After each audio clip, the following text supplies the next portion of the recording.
Let me take you back to 2013, 11 years ago. LEGO Ninjago had just finished its second season with a release of 6 final sets covering the final battle, destined to be the end of the series.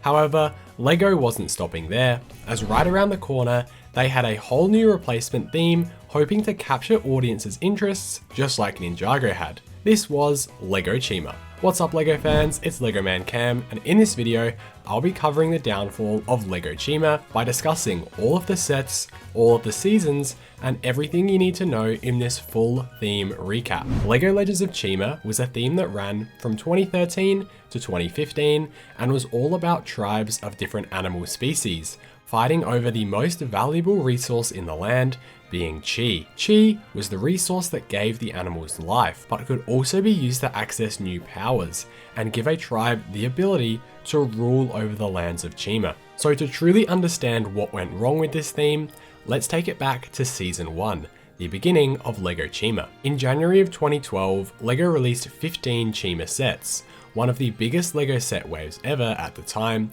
with a mixture of both regular playsets, retail exclusives, and Speedorz, which were the new gimmick for the line, chasing after Ninjago's spinner success. These sets were Rascal's Glider, Crawley's Claw Ripper, Lennox's Lion Attack, Eris's Eagle Interceptor, Wax's Pack Tracker, Laval's Royal Fighter, Kragger's Command Ship, Iglor's Castle, Razor's Chi Raider, Equilla's Ultra Striker, and then for the Speedorz, there was the Ring of Fire, Target Practice, Chi Waterfall, Boulder Bowling, Chi Battles, and the Ultimate Speedorz Tournament. Now, I personally own a couple of these sets, being the Claw Ripper and Lennox's Lion Attack, and they're both really nice little vehicles. I love the feature on the Claw Ripper, and the minifigures all look really awesome. Overall, some other standouts were Wax's Pack Tracker, as I love the wolf head design on this, and Equilla's Ultra Striker always caught my eye. So now that we've taken a look at the first wave of sets, let's take a look over at the TV show that accompanied the theme.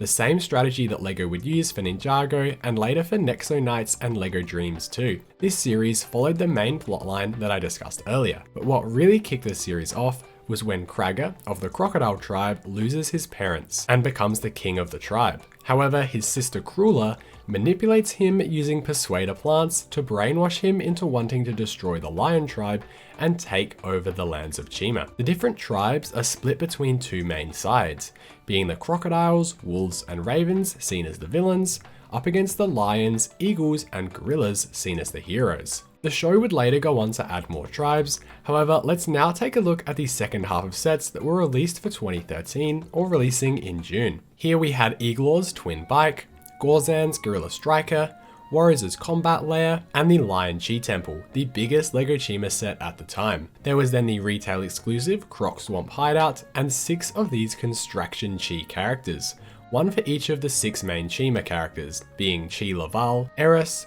Gorzan, Kragger, Warris, and Razor. I'll then also cover the Speedorz sets, as there were 3 more separate waves released throughout 2013 in March, June, and September. These were the Jungle Gates, Nest Dive, Ice Tower, Skunk Attack, Royal Roost, Whirling Vines, Tower Target, Swamp Jump, Croc Chomp, and the Sky Joust. Looking back at just those 5 regular sets, they actually stepped their game up here in my opinion. Warriors' Combat Lair was such an amazing set that could separate into an astounding 5 separate vehicles, as well as the Lion Chi Temple just looking so great back in the day. The Constraction characters are still not my cup of tea, and I do think many other people don't enjoy them either, as LEGO has just never seemed to nail these, with the failures of the Star Wars ones just a few years later too. I now wanted to quickly touch on the Speedorz line as a whole, as it was obviously supposed to be a new version of Ninjago spinners, but these were just nowhere near as good in my opinion. The original spinners were customizable, you could actually battle a friend, and you could use the arena to keep everything contained and kept together. Where you compare this to the Speedorz, which just felt super clunky and random to me. They were fun, don't get me wrong, pulling the ripcord and seeing them just fly around the room was funny, however once you play with it against whatever obstacle the set would come with, there wasn't really any need to do it again, and you just couldn't really battle a friend unless you sort of just took it in turns to take on the obstacle. We can now move on to 2014, where LEGO Chima continued on with its second season. However, what was interesting here is that LEGO Ninjago had now actually returned. In December of 2013, Ninjago rebooted sets hit stores early, and we now had not only Chima, but also Ninjago sets on shelves at the same time. So the question was posed, which theme would outlast the other? Well, with season 1 having come to an end, with all the tribes now getting along, it was time for a new enemy to test the lands of Chima. 2014 brought a number of new outlander evil tribes.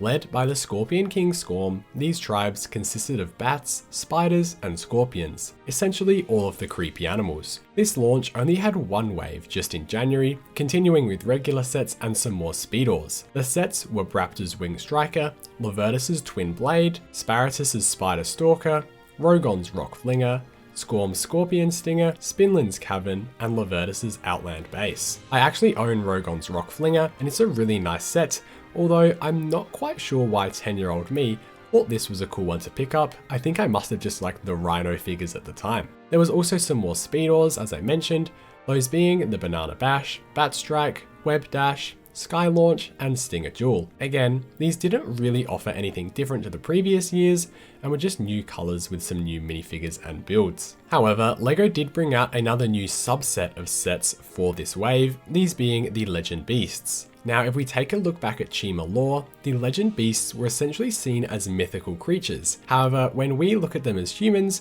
we can see that they're just regular animals. However, they seem magnificent to the characters of Chima, since they are all anthropomorphic, humanoid animals. There were surprisingly only 5 of these sets, deciding to ditch the Raven tribe, the only one of the original 6 tribes to not get a Legend Beast set. They all came with a smaller build for the beast, and then the main character from the tribe. So we got Laval, Eris, Gorzan, Kragger, and Warriors. So with this being the only launch for this season of the theme, it meant there was another season in the second half of the year. And boy oh boy, did LEGO go all out for what would end up being the eventual final season of the theme. As it happens in the TV show, after defeating the evil Outlander tribes, King Scorpion Scorm vows to never use Chi again and throws it down into the deepest depths of their cave. However, little did he know that it would reawaken a once frozen group of tribes, all now harnessing ice powers, having been frozen for so long. These creatures were known as the Ice Hunter tribes and included saber-tooths, mammoths, vultures, and polar bears, led by the saber-tooth leader himself, Sir Fangar. These animals all had translucent blue arms or legs and visible scarring and tissue damage, showing they'd been reawakened. They're very much some of the scariest and most violent looking LEGO minifigures we've ever gotten. Also, just quickly, if you have seen a few of my videos before and you enjoy them,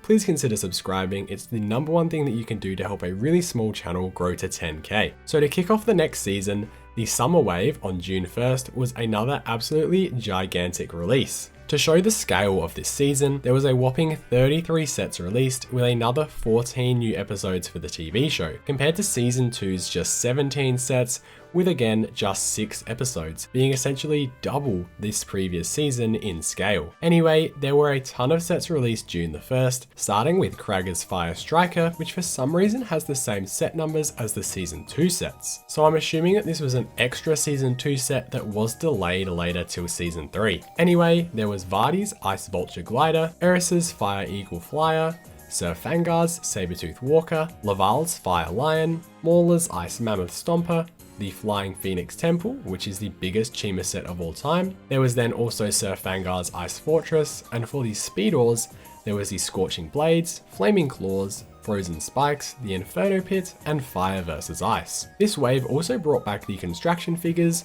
now featuring the characters being powered up with either fire or ice chi. These were Laval, Kragger, Panther, and Fluminox for the heroes, and then Mungus, Vardy, and Sir Fangar for the villains. Surprisingly, these sets are actually worth a really big amount of money on the aftermarket now, all being worth over $70 brand new in box. A set like the Ice Mammoth Stomper just looks really cool to me, and it perfectly encapsulates why I love LEGO Chima, because we got so many giant LEGO animal builds that we're probably never ever going to see again. Anyway, as I said, this wave had a full season to air alongside it, originally airing on August 9th on Cartoon Network with 14 episodes. It represented a finale and an ending for the show too, wrapping it up in November 22nd with the episode titled The Heart of Kavora, which was the giant mountain from the show, one of the biggest focal pieces and landmarks in all of the lands of Chima. However, even though the TV series ended by the end of 2014, there were still more sets on the way for 2015, and as I said, the Fire and Ice season had a total of 33 different sets. Releasing January 1st, we had the Saber Cycle, Flinx's Ultimate Phoenix, Tormax's Shadow Blazer, Ice Bite's Claw Driller, Tiger's Mobile Command, and Voltrix's Sky Scavenger, as well as 4 released battle packs, which were similar to those from Star Wars, called Tribe Packs.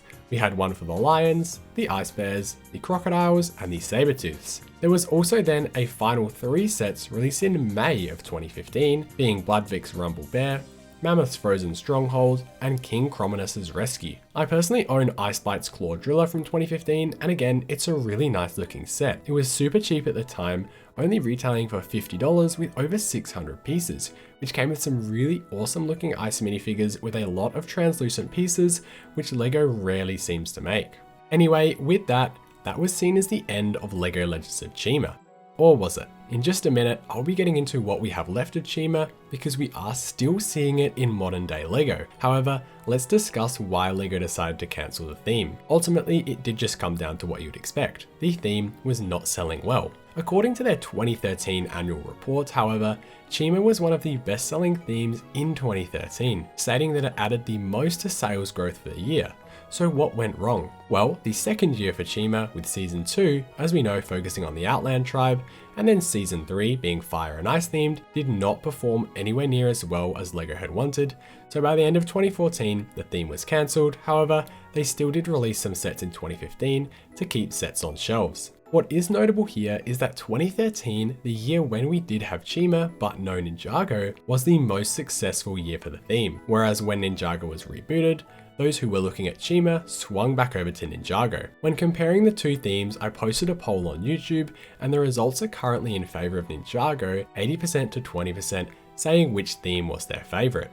Now yes, this is some 10 years later, and Ninjago is still going today, so of course it's going to be the fan favourite, because many people voting probably wouldn't even know what Chima is. That's kind of the point of this video. However, according to my YouTube analytics, majority of my viewer base is between the age of 18 and 25, therefore being similar in age to my own, therefore having experienced LEGO Chima at its height. So anyway, it was obvious Ninjago had a much better pull with audiences, and let's face the reality here, LEGO is a business who needs to make money, therefore if a theme is not performing, it will be gone pretty soon, and Ninjago just happened to strike gold for LEGO. LEGO decided to end Chima and begin working on their next theme that could potentially rival Ninjago's success. We now know this to be Nexo Knights, and I have a full video exactly discussing it like this one, which you should check out in the description after this video. So as I said, there weren't any more sets released for the Fire and Ice wave, except for possibly the greatest LEGO set of all time, the Ultimate Battle for Chima. This set combined 21 individual sets, and only a supposed 2 of them are known to exist in the world, both being given to winners of the LEGO Club Magazine Legends of Chima competition. When people talk about the biggest set of all time, it's technically this, because it contains over 10,000 pieces and 92 minifigures. This is available in late 2015, and it's got to be one of the coolest things ever, as I remember I certainly entered this competition back in the day, but unfortunately I didn't win it, or else I would be showing it to you right now. 2015 also brought us a few more Chima related sets, and these were to do with LEGO Dimensions, the Toys to Life video game that released in September of 2015. Laval, Kragger, and Eris all received individual fun packs which would allow you to play as the characters in some of their vehicles and enter the Legends of Chima adventure world. However, there was no expansion for Chima in the game, like a level or story pack, and there wasn't even a main story level set in Chima, which was one of the only franchises in the game to not get one, so it definitely seemed like either an afterthought or something that was just added later on to try and get the overall number of franchises up. So those were all of the regular release sets that were Chima associated that LEGO released. Obviously I haven't looked at the poly bags or small minifigure packs here because I think there are just too many to look at and there's not really anything noteworthy. However, there were actually a few cancelled sets that we know a fair bit about, considering they had set names and numbers and are notably missing when you look at all the set numbers in order on Brickset. These were 3 more Speedorz sets, first being the Lava Breakout,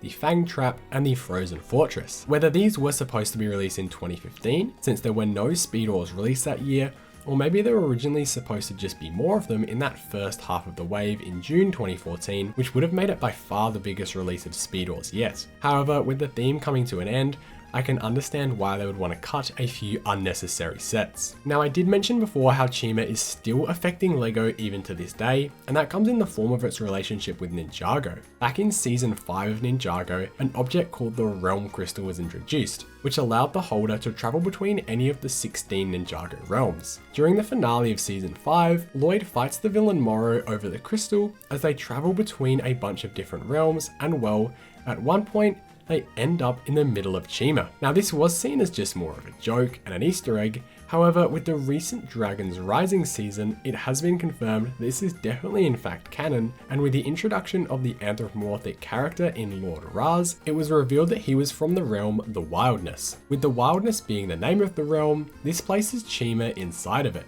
making it one of the 16 Ninjago realms. With Dragon's Rising, the story kicks off with all 16 realms merging together, which was a truly awesome story choice, but also now means that the Ninjago characters can interact with those from the Wildness. Now, of course, I don't think we're ever going to see any kind of Ninjago or Chima crossover in the show. However, it is really great to see the new writers from Dragon Rising no longer ignoring some of LEGO's history, but adapting it to make it something better that can fit with the story that they're trying to tell. So after all that, why did LEGO Legends of Chima fail? Well, let's go through a few different possibilities. Firstly, and the most obvious, is sales. If a theme is dominating and making LEGO tons of money, they will continue to make the theme no matter what. Think of Ninjago. Even though it's meant to just have a 3-season run and get cancelled, fan demand and set sales during the second season made the company bring it back, and it's continued along ever since. However, Chima sadly did not have this same effect. Next is the subject matter. Now, while yes, animals are cool,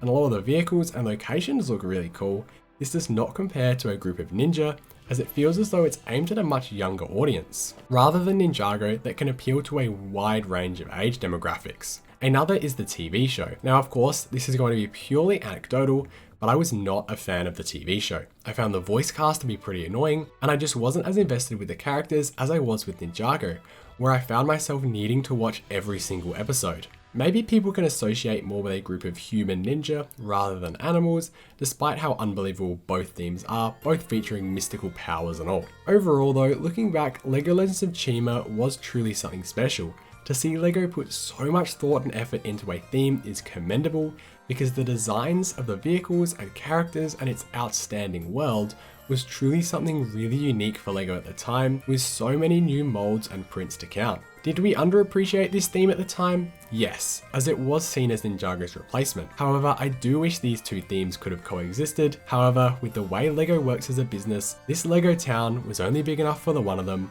and that just happened to be Ninjago. If you enjoyed this video, please leave a like and subscribe to help us reach 10k, as this video took a lot of effort to make. Anyway, I'll see you in the next one.